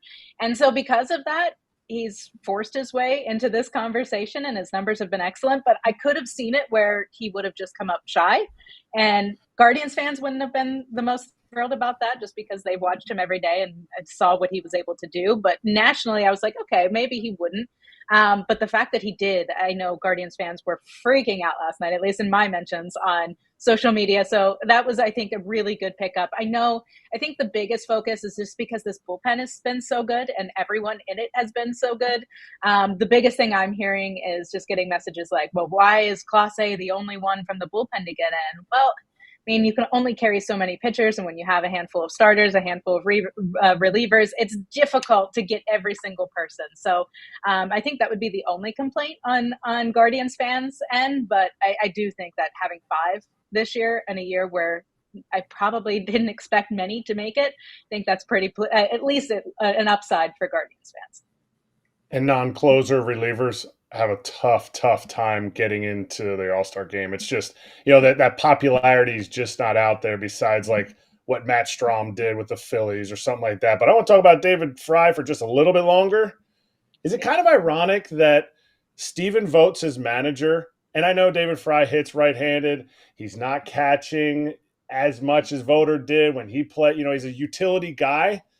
Isn't it kind of ironic that his manager is a similar type of player, unheralded, and gets to be on an all-star team, late call-up, older call-up? Is there a connection there, or do they hate each other? They definitely don't hate each other. No, I think from day one of spring training, David Fry became like one of Stephen Vogt's, I don't want to say favorites because he would probably not appreciate that, but like it was so clear that he was drawn to him, and how couldn't you be? It was sort of looking like in a mirror, but looking back in a time capsule of some way, because these two are so similar. And I think they just were able to relate to each other. And you could hear Vogt from the beginning of the year talking about how much he was fighting to make sure that David Fry was in this lineup, no matter where it would be, no matter what it would take. And the plan for him was to catch all offseason. Don't worry about the other positions, because Vogt knows where this is coming from. He knows the perfect advice to give. He said, you can figure everything else out, but catching, not to diss on all the other positions, he's always saying that, but he'll say catching is tough and you need to make sure that you have that down pat, and then everything else you can expand. So all winter he focused on his catching, and then he snuck on here trying to be like a third type of catcher and then fill in at other spots. But because of the way he was hitting, they found every spot that they could put him in, because you just need that bat in this lineup. And so let's cover the bats, because fans are buzzing in our chat about Cleveland's next steps. So I know we are still a little bit early, even though it's July. You'll really see it start to cook up after Cleveland handles their very important draft, which includes the first overall pick. But one question I'll highlight here. I need money. Could you, that's the username, not me just randomly yelling that out like a subliminal message. But he said, could you ask Mandy if Cleveland's looking to add for an infield bat, and if they would be willing to deal from the bullpen depth that they have? He brought up one name. Ha-Seong Kim would be a perfect fit when would trade for both clubs, although the Padres are contending. I think that would be a little tough for them to deal. But your thoughts on a potential baseball trade that involves major league players, if it's tough to pry away the very few big names from definite sellers? I think that they would be willing to tap into that bullpen depth just because there is so much. They have so many guys that they can turn to. That's an area of strength that you can get rid of if you need to in order to complete a trade. So I do think that that could be a trade chip no matter who they're throwing out there. But I think the biggest consideration right now is, where is that bat going to be played? So if you're looking at a shortstop bat, which I know a lot of people, especially Guardians fans, have been wondering if that's going to happen. Now you have Angel Martinez up here, who's one of their top prospects and has been amazing. You've only seen him for 5 or 6 games, so you don't know how that's going to pan out. But would they rather just see him settle in? And could he be shortstop? And you have him and Jimenez up the middle.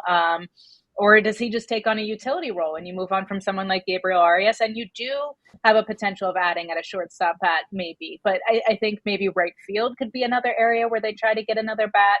there's definitely some spots where they can improve this offense. I know they're going to go into the deadline really focused on their starting pitching as well, just because they don't really have the depth, which is weird for this organization because that's the one thing they always have, and they just don't this year.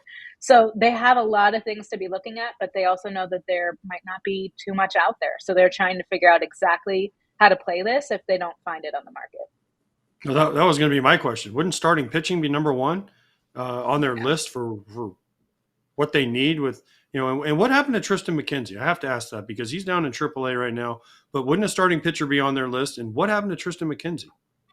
Starting pitching is definitely on their list, but I think that they're prepared for the fact that this might not be the best market for it. They might not be able to get the guy that they want to get. There's not too many teams that might just be in full on sell mode. And so and obviously with this organization, they always want to make sure that everything is financially responsible for what they can do. So it's tough. They're limited. And I think that was what we saw with the Matthew Boyd acquisition, just to have a little bit of extra cushion if he can come back in August, just to at least have another depth piece.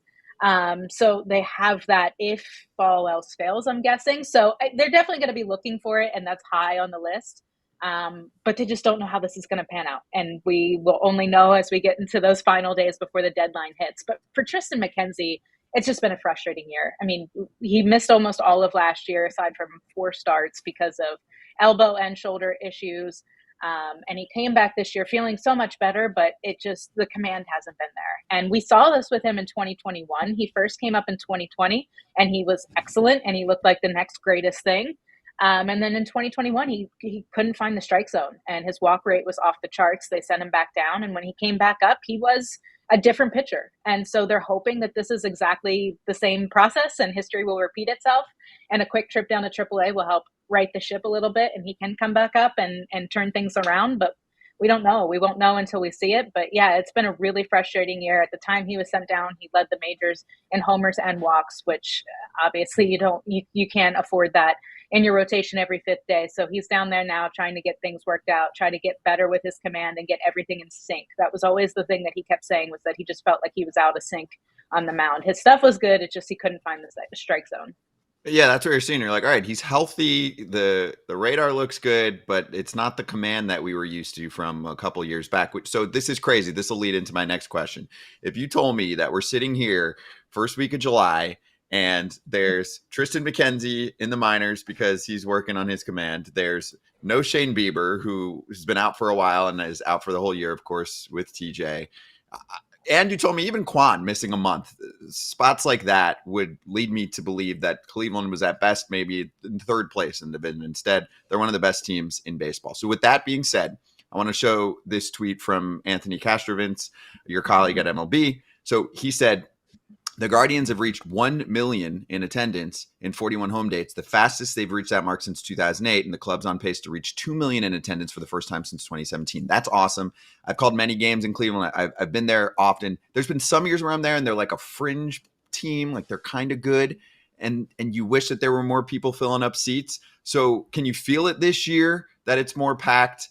And if so, do you think a lot of it has to correlate with the fact that they've been good from the jump and they're carrying that through? Like, are they following this winning ball club, or is it something else?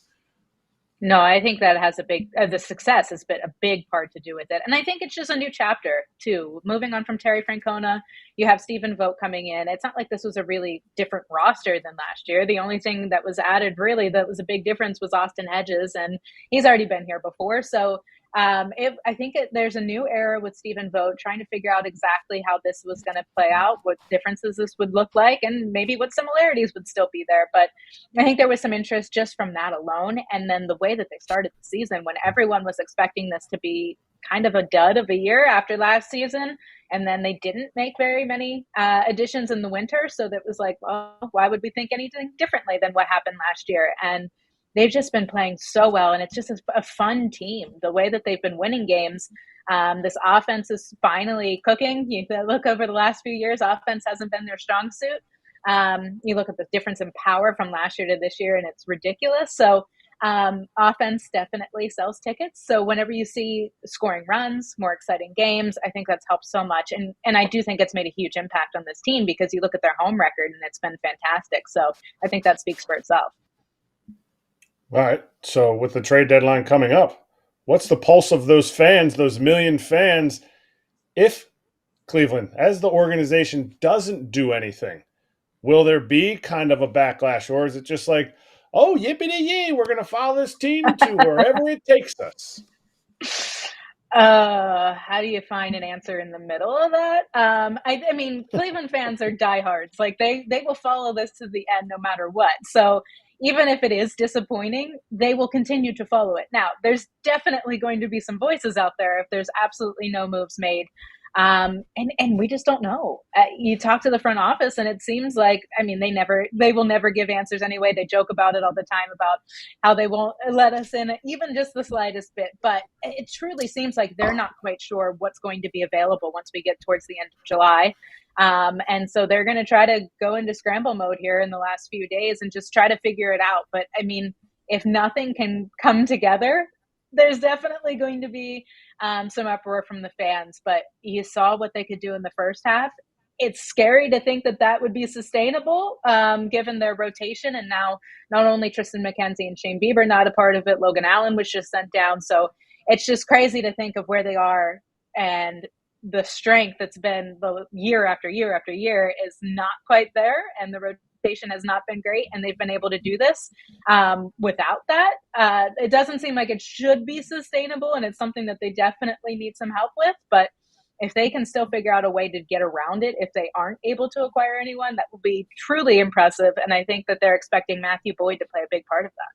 Yeah, they've been shocking the world. It's been awesome to follow this story. So let's finish with this global perspective on the American League Central and what you've observed so far this year, expectations heading into the year, and what you're seeing now from some of the other teams. We can save time. We talk White Sox plenty. We got AJ on here, so we can skip that. And obviously, they're actually one of the top teams we're talking about now because of trade pieces.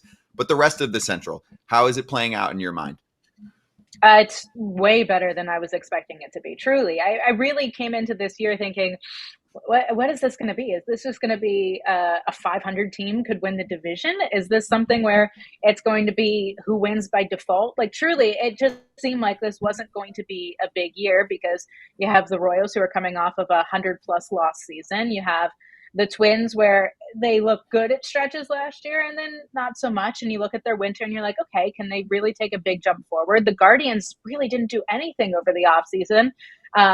Except for add Ben Lively, which at the time we thought was just like maybe a long reliever or something, but he's been basically their best starter all year, which has been fun to watch. But you didn't see very many moves. I know the Royals were active, but still that's a huge turnaround to make, and they've made it so far, and they've been really fun.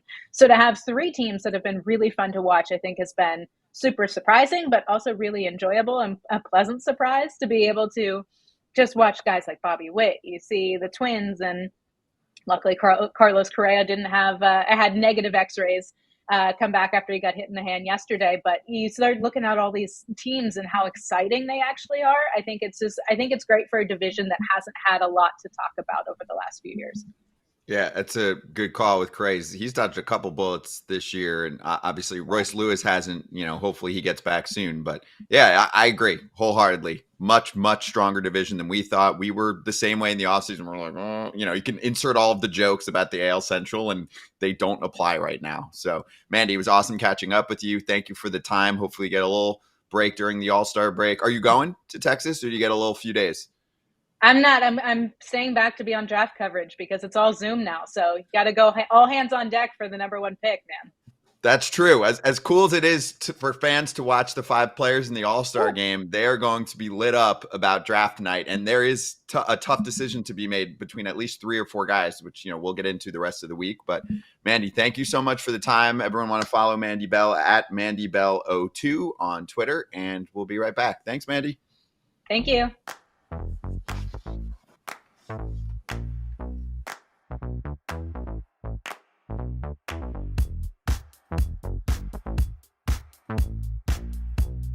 First-time All-Star, Josh Naylor. And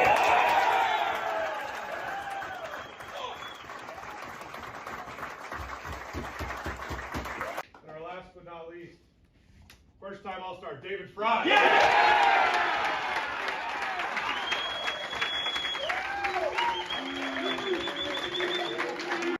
All right, guys, time of the year for the Cubs All-Star selection, all right?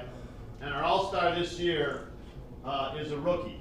Now, I don't think he's a rookie in baseball terms necessarily, because he's accomplished an awful lot in the game. But listen to me for a minute. He is a rookie in terms of, like, everything he's had to experience.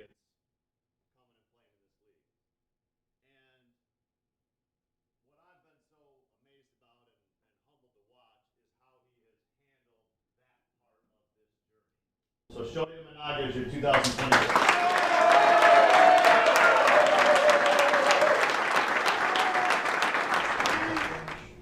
Ladies and gentlemen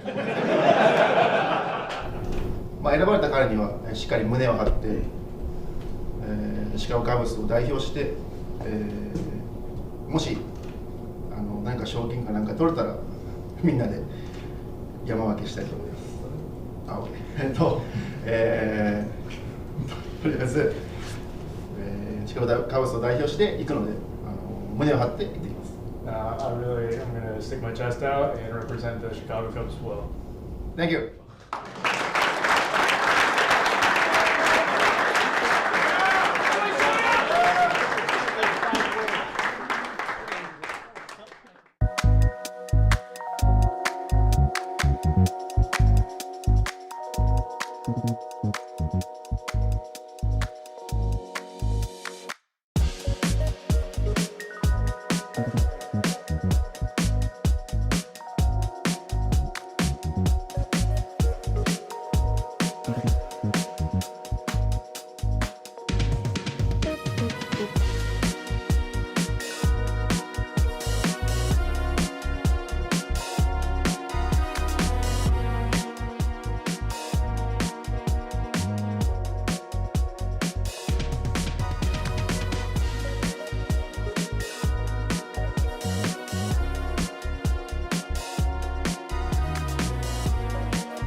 That very much applies right now, flying across the world, spreading rumors. It's Braun, Pierzynski, and Kratz. And this morning, of course, we woke up to the FT Leadoff newsletter. So if you're looking at the screen right now, scan the QR code. It is free to get it Mondays and Thursdays. We send it to you. You get caught up on what you missed for the week, mixed in with some FT content as well. Again, it is free to go check it out. And we'd also like to remind you that you can find this podcast after the fact on Apple, Spotify, or wherever you get your pods. FT YouTube channel has bonus content for you as well. So just type File Territory in YouTube. Okay, let's spread some rumors based on Bob Nightingale's notebook. That's how we're going to start here. He just put out a bunch of notes on the trade deadline. And I would like to begin with his conversation about Carlos Estevez, who is having an outstanding year for the Angels. He was reliever of the month in the American League just now for June. And I think it's pretty obvious he's going to get dealt. They're going to get a nice return for him. So the part that bothered me was after that. He said the Angels are also expected to trade reliever Luis Garcia, but unless they receive overwhelming offers, they will likely hang on to starters Tyler Anderson and Griffin Canning and outfielder Taylor Ward, who are still under team control through at least 2025. AJ, are the Angels on track to be a playoff team by next year? And is their farm system in a great spot? And if not, why is this posturing, or why wouldn't those names be thrown out there in a year where it's a seller's market? It really bothered me when I was reading that, because I want this team to get back on track and be a playoff contender again for Mr. Trout when he's back next year. And obviously a little bit, in a few weeks this year too, but they're not good this year is my point. They're not going to be good next year. Sell your pieces. Rengifo, if he gets back, I don't understand this. Nobody does. It's the Angels, though. Why would you hold on to, if you can get something for Anderson, like you can get a lot for him the way he's pitching right now, right? So get it. Taylor Ward, get it. Griffin Canning has a history of being hurt all the time. Get what you can get. and get some young, because their farm system isn't good. They're not winning this year. They're not winning next year. They're probably not. They might not win the year after that. So they got to get some kids in here. And they made some interesting, weird trades. You know, the White Sox are thankful for Edgar Kira, who they got from them, and the other players they got for Giolito and Ronaldo Lopez last year. So why not make moves for the future? It's like this is why the Angels are always stuck in the same spot, right? Like we just talked to Kevin Pilllar, and he's like, yeah, you know, they're heading in the right direction with Wash. But are they if they have no young players, if they have no players to build on, and if they're not willing to go out and sign really good starting pitching and bullpen guys to help, you're going to have to develop it, and it's got to start now. I would say I agree with everything except for the third year because they already have their prospects. You can't look at their minor league prospects as minor league prospects because they're all in the big leagues. So hopefully in their third year, their third full season, that's when the Netos, the Shanuel, the Ben Joyce, the Logan O'Hoppe, Mike Trout will still be there. Like you'll have a core that's been in the big leagues and has success. So hopefully that third year. But to me, that's the bread and butter. And teams need starting pitching. You have a really, really hot starting pitcher in Tyler Anderson. That should be absolutely should be dealt. If he was going to be here for another 2 years, I would still say, like you can get things for him. You don't have to just get low-level prospects that are 5 years away.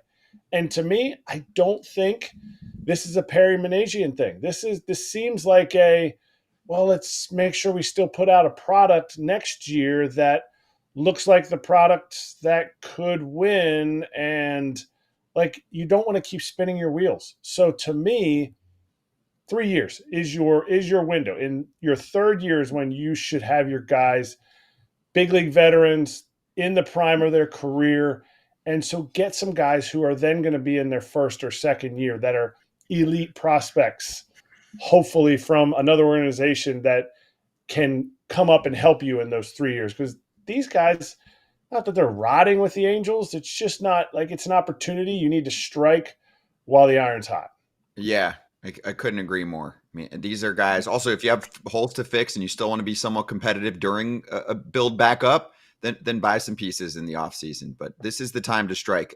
Even the top franchises, right, that consistently have competitive teams. You know, the Dodgers always have good players coming up through the farm. Right now, we're talking about a Yankees team that needs that. And I think they finally do have some big names like Ben Rice, Spencer Jones, Dominguez when he comes back. That'll be players they developed well. The Angels need more of that. Let's get to the Rangers in the AL West because this one's very curious. I mean, they do have some work to do. They do have some big names potentially coming back in the IL, from the IL. But Bob said there's a chance that they start making some moves. Scherzer's tricky because he'd have to waive a no-trade clause, but rival executives expect the Rangers to make Scherzer, Michael Lorenzen, Andrew Heaney, David Robertson, and Kirby Yates, the all-star, available ahead of the 2024 MLB trade deadline, quote, barring a dramatic turnaround. And they're running out of time. I mean, I assume that if they're 7-8 games under 500, like they are in that range right now, they might do that as crazy it is for a team coming off a World Series. AJ, you've been there and been around them quite a bit. Do you buy that? Do you buy that they would actually make moves like that? I mean, those are a lot of big pitching names. It is, and they could probably get a lot for him. So I mean, if Scherzer's healthy, Lorenzen, he's been throwing the ball really well. I mean, there's some names on there that you're like, all right, Andrew Heaney could get you some. David Robertson, Kirby Yates have been unbelievable at the back end of the bullpen for him. Yeah, I think if you don't think you can catch the Mariners and or the Astros now, then you make these moves if you're Chris Young, because I believe a lot of these guys are free agents at the end of the year. So you make them available, you see what you can get. And a dramatic turnaround, well, we're July 8th, right? July 8th, and the trade deadline's what, July 30th, 31st? You ain't got that much time. So what's this dramatic turnaround? 4 days gone for the All-Star break? What, are you going to win these next 7 games before the All-Star break, 6 games? And is that your dramatic turnaround? I don't know if there's enough time for a dramatic turnaround. They better just get hot real quick for a couple weeks, I guess. And they still have the core. They get rid of those guys. They still have the core for the next few years. Seager's signed. Simeon's signed. Josh Young will be hopefully back for a full season. Josh Smith is now should be an all-star. Or he is an all-star. All stuff that I'm sitting there this team has stuff. And if they take a 1-year blip, to me, That's smart. Reload with the prospects that you get in. Yep. I like it. And hey, more questions and answers we can get to, obviously, later on in the show and this whole week and really this whole month. We are going to have extensive trade deadline coverage. Ken Rosenthal will make his regular appearances here. Fair Territory is out there for you to check out, and you can ask Ken questions. So we're coming right back on FT. We've got our locks to deliver.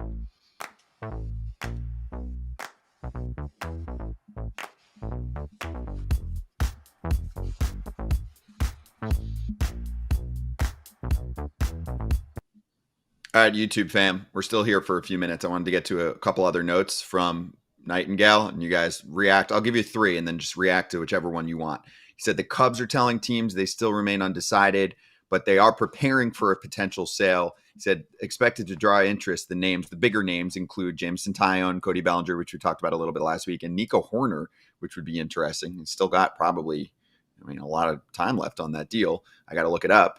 Also, he said Jesus Luzardo's on the IL until at least August 18th with the back issue, but it hasn't stopped teams from making calls and thinking he could be an impact player in the pennant stretch in the postseason. And lastly, and Kratz, I'll kick it to you first if you want to answer this one. He said the Phillies are keeping a close eye on Brent Rooker. They're 26th in OPS among left fielders this season. My counter to that is, if possible, don't the Phillies want a center fielder that can slap because they can fill the corners better or not?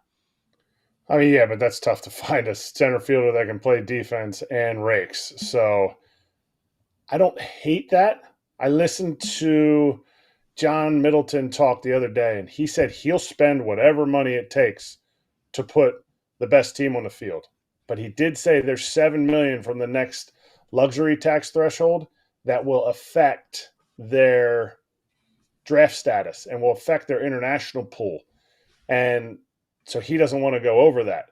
So to me, getting Rook in there would be good if they feel like his defense could slot in somewhere. But then now you'd be talking about getting rid of Nick Castellanos' salary to get that off the books and then fill in with some other piece in there.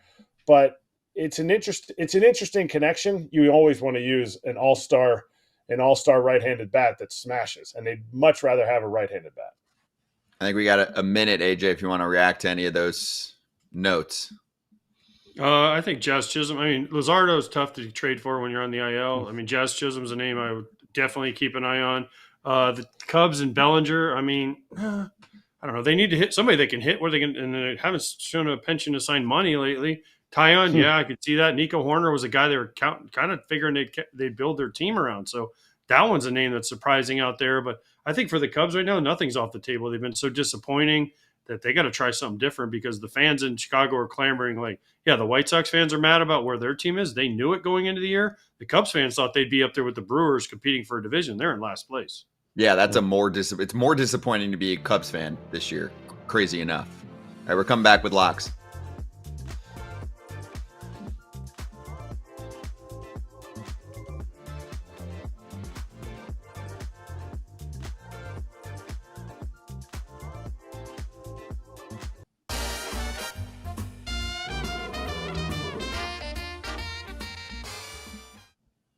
The line is sizzling right now. BetMGM Locks with Braun, Kratz, and Pierzynski. We did bonus locks on Sunday at the NASCAR show, and we had our producer Jeremy with a little cameo, his Boston money line hit. Look at Kip with the plus 272 parlay, and AJ getting the Rodriguez case he needs plus Milwaukee and LA, giving you enough offense. That's a nice little Sunday, AJ. Yeah, it wasn't bad. We did well. Kip was kind of like, I don't know really kind of what I'm doing, but he's starting to figure it out, and he's, you see where he's at now. He's starting to climb the ladder. Yeah, don't act like this is all luck, people. There is some skill to this. I feel like almost everybody that's been a part of our group has struggled in the beginning and gotten much better as they've kind of learned, to couple their knowledge with how odds are tracked, right? You kind of got to find your thing. Yeah, you do. You have to find your thing. All right, let's speed through locks here. Kratz, you go first. I'm going to go Braves and Twins money line. Parlaying that for 1 plus 135, 136, 135. Perfect. Okay. I'm going to go Braves by 2 or more, the little run line action. That was at -110, and I'll get Chris Sale to 7 Ks or more. I'm going to do a parlay today, a +210. I'm going for it. $100 to win 210. Wow. I'm coming off a nice little sneaky dub on Friday with the Red Sox, a little bit of a heat check. Sale has pitched well against some of these D-backs players. They're kind of mid in terms of strikeouts against lefties. And also, they're going up against an inexperienced starter. And the Braves offense was picking it up a little bit with some mojo this weekend against the Phillies. That was a nice 2 out of 3 for them. AJ, what do you got? I got Nerfy, Minnesota versus the White Sox. It's flexing against Paddock. I think both offenses. I know the Twins had a little bit of flight weather with the weather in Chicago. Got in a little late. I think they might be a little bit tired. And then I'm going Cincinnati money line for a parlay because it's Andrew Abbott has been really good for the Reds, and Feltner, who's got a 1-7 with over a 5.5 ERA. So I feel like the Reds should win that, especially after coming off the disappointment of this past weekend. So I'm taking the Reds at home parlay, and that gets me to +206. Everyone, good luck on your locks, and make sure you check out the BetMGM Swing for the Fences game. You can play daily, and reward types include odds boost tokens and SGP boost tokens, as well as bonus bets. All rewards expire in 24 hours. Gambling problem or concern, call 1-800-GAMBLER. Let's slap.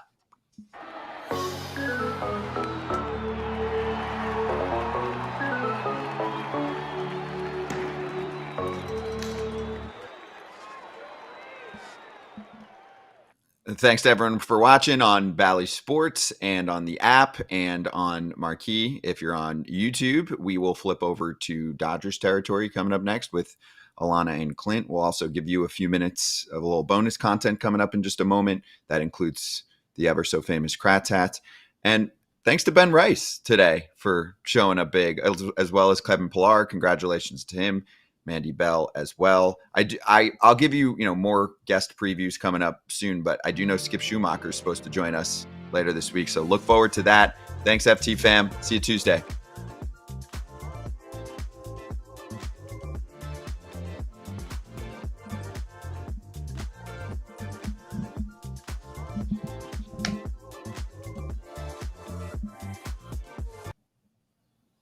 Someone said, dang, no Pap today? No. Pap's picks usually blessing us with about 2 or 3 a week from the Pap Gnosticator Parlay Pap. Kratz hats? This hat has barely stayed on the whole day. It's a snapback. The Harrisonburg Turks. It's the middle of summer ball right now. So this is my summer ball collegiate wood bat league from the Valley League. The Harrisonburg Turks. My neck hurts from watching that guy. He's got to stay back on the ball. He's up here, just probably more of a bunter. He's getting his head in there. Yeah, really separates the hands. His head's outside the box, but I think that's okay. Vintage. I'll give it a B. AJ, a little vintage action. Yeah, it looks like a Toledo Mud Hens hat, so it's kind of took it from. Okay, I don't hate that. Toledo Mud Hens hater over here. And lastly, let's show that tweet. So we love team dinners on FT. We love going to team dinners, and we love debating about them. So Lindor and Nimmo have been paying for Mets team dinners over the last few road trips. This, according to Will Salmon, who covers the team for The Athletic. When they had that trip to D.C. early last week, and they had the rain delay the previous afternoon, Nimmo rented out a conference room at their hotel, ordered food for everyone. And, this is the quote going over, buying dinner for the guys. The one other part that stood out was the bottom. The team dinners are said to have been 100% attended. Did you guys have 100% attendance on certain team dinners? That's tough.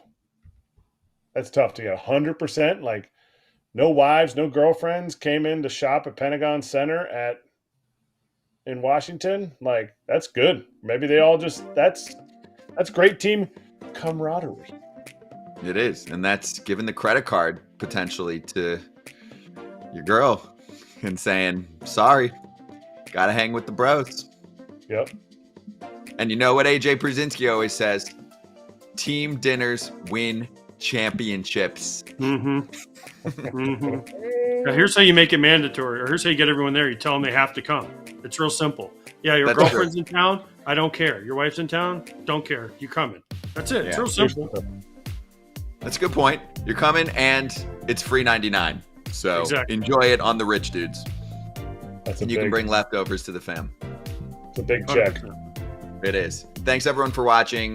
You can stay here. We'll flip you over to Dodgers Territory, their YouTube channel. Make sure you subscribe to it and then hear what Alana and Clint have to say. Following up their big Dave Roberts episode. We'll see you tomorrow.